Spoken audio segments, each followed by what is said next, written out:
அமித்ஷாவிடம் கட்சி அடமானம் வைத்து விட்டார் எடப்பாடி என ஓமலூரில் நடந்த பொதுக்கூட்டத்தில் திமுக அமைப்பு செயலாளர் RS பாரதி கடுமையாக விமர்சித்தார். சேலம் மாவட்டம் ஓமலூர் பேருந்து நிலையம் அருகே திமுக அரசின் 4 ஆண்டு சாதனை விளக்க பொதுக்கூட்டம் சுற்றுலாத்துறை அமைச்சர் ராஜேந்திரன் தலைமையில் பிரம்மாண்டமாக நடைபெற்றது. இதில் சிறப்பு அழைப்பாளர்களாக திமுக அமைப்பு செயலாளர் RS பாரதி மற்றும் தலைமை வழக்கறிஞர் சூர்யா வெற்றி கொண்டான கலந்து கொண்டு சிறப்புரையாற்றினார். இக்கூட்டத்தில் பேசிய RS பாரதி, முதல்வர் மு க ஸ்டாலின் கடந்த 4 ஆண்டுகளில் மகளிர் உட்பட பல்வேறு தரப்பினருக்கும் செய்த நலத்திட்டங்களை பார்த்து ஓரணியில் தமிழ்நாடு உறுப்பினர் சேர்க்கையில் அதிமுகவினர் அதிகளவு சேர்ந்து வருகின்றனர் எனவும், எம்ஜிஆர் அம்மா வழியில் சென்ற அதிமுக தொண்டர்களை பார்த்துதான் கண்ணீர் விடுவதாகவும், தற்போது எடப்பாடி பழனிசாமி அவர்களை அரசியல் அனாதையாக்கி விட்டார் எனவும் சாட்டினார்.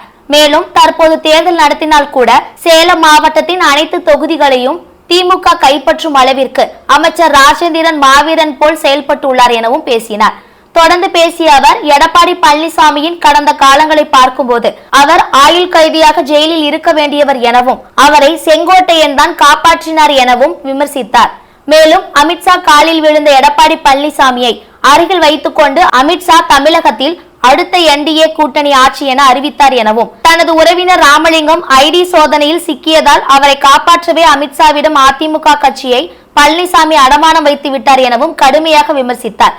திமுக அரசின் சாதனை விளக்க பொதுக்கூட்ட நன்றி உரையை பேரூராட்சி தலைவர் செல்வராணி வாசித்தார்.